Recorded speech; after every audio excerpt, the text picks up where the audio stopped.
Hi, I'm Pat MacDonald. I'm a registered nurse in Hamilton, Ontario. I represent approximately 3,000 registered nurses in a major hospital in Hamilton. And I am the bargaining unit president. I'm also the chair of the ONA Hospital Central Negotiating Team for registered nurses in Ontario, representing about 48,000 registered nurses. So you're very much in contact with the financial and political situation. Absolutely. We've just come out of a very tough round of bargaining. The tax cuts continue in Ontario. Nurses seem to always be the ones that are affected first when there are tax cuts. And we're seeing really deep cuts this time, and that's affecting our patient care. It is affecting the ability of our registered nurses to give quality patient care. It is affecting our ability to staff our hospitals with appropriate professionals.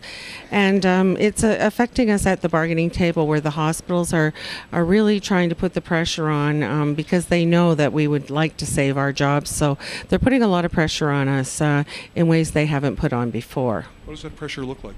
It looks like, a zero increase for a couple of years the government has mandated. It looks like relooking at staffing the hospitals with less qualified people. So we have seen our jobs being moved over to registered practical nurses, to unregulated workers such as healthcare aides, and so that's what the hospital's using. They're using that tactic. They need to cut. They need to balance their books, and they're doing it at any expense. Nursing used to be a great career for people to go into who wanted to move up in the world, who wanted to use their skills. Now I'm hearing from young women, young people in the profession, that it's not the same, that it's less secure, that it's harder to get into. Could you talk about that a bit? Once again, we're seeing nursing becoming a very casual job. It's hard for our young people to get out and find full-time work. So that discourages them. They want to look for full-time work. They're coming out of four-year programs with very large student loans. And then in the workplace, because of the cuts, they're not getting the same educational support or the personal support by an experienced nurse, because there's not enough time. There's not enough people and enough time to give them that one-on-one support that they used to get. They ultimately feel very much like they're drowning, because it's a very responsible, it's a hard job, it's a knowledge job, and without that backup and that support through the early years, they're leaving. They just don't feel that nursing is a safe and fulfilling role that it used to be.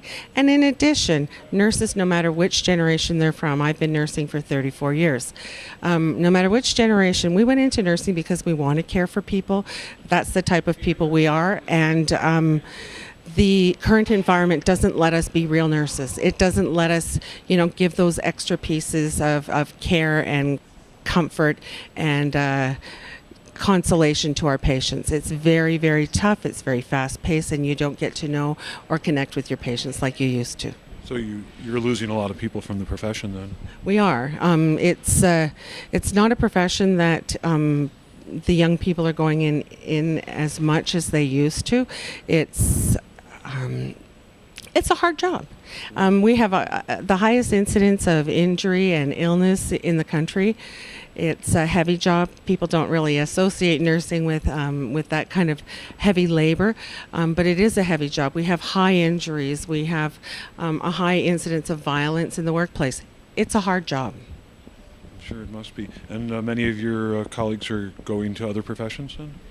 We're seeing the younger nurses not lasting in the profession as long as the nurses of the past. So we're seeing that they're lasting maybe 5 years, and then they're carrying on to a new profession. I think it's not just nursing. I think it's that new generation effect, but we are seeing it in nursing. They're not committed to stay in for any length of time.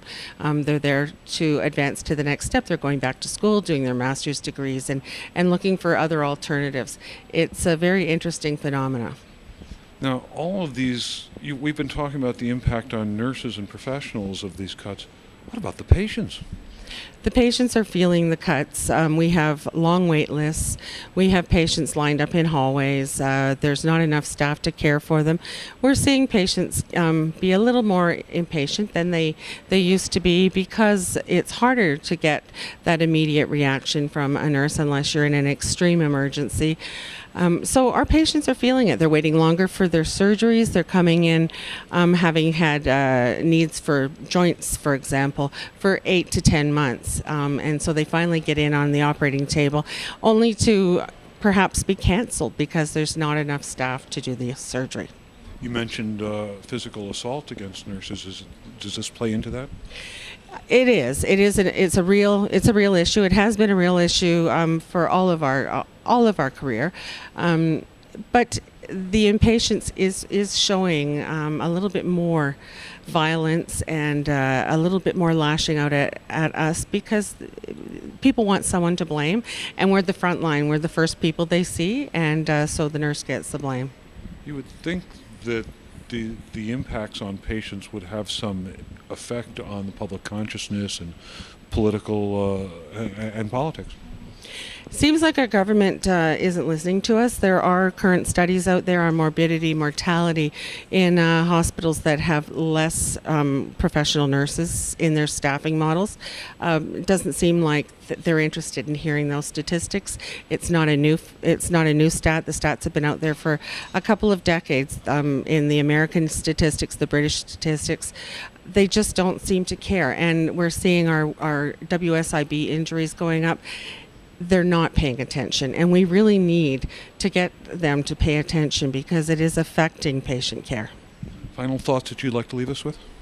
I'm really happy to be here at the CLC because although we focus very much on nursing issues, it's not just about us. It's about everyone. It's about the community. It's about poverty. It's about jobs. And this year's convention is jobs, good jobs. And we need to stand together as labor leaders and work for our communities to have those rights because that also brings better health to our community.